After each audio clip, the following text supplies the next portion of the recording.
tane kas işaret götürüyor. Kas size.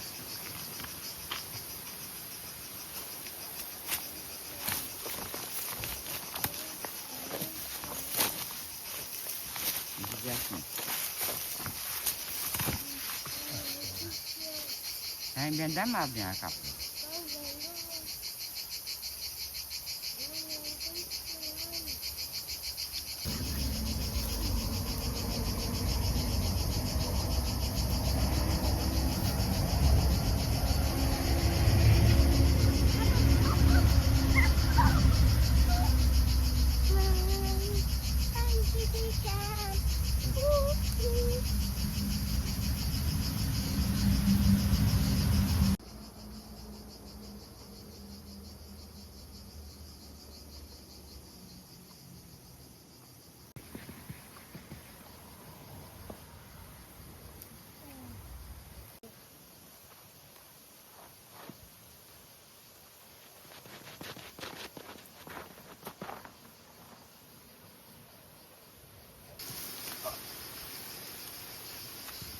Ben gidiyorum Tuna. O ağaç çıkılmış zaten, baksana yere doğru. He? Ağaç çıkılmış, bayağı yıkılmış o. Aynen. Baba ben de geleceğim. Tehlikeli burası oğlum. He. Çıkılacak gibi değil. Çıkacaksın şuraya doğru ama çıkacak gibi değil. He. Ah! Ah! Orada erik mi var, baba elma mı var, git oraya. Yüksek gözüküyor.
Gel, ben bir iz buldum burada, gel. Bak ne buldum burada. Ne bu? Bok. Ne boku? İnek boku. He? İnek boku. Ayı boku olabilir mi? Ay boku da olabilir. Ama inek boku bu. Bak yemek yaptım, yemek ister misin? He. Neydi bu şimdi? İnek boku. He? İnek boku yaptım, yemek ister misin? Bunu tezek olarak kullanıyorlar işte. Ne? Tezek yakıyorlar sobada kışın. Uyyy! Ya.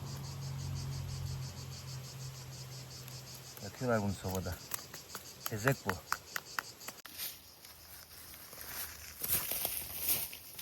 Çıkabilecek misin buraya? Yavaş, demek ki. Baba bu çok güzel ha. Güzel mi? Kaya şimdi nasıl geldi buraya? Aynen.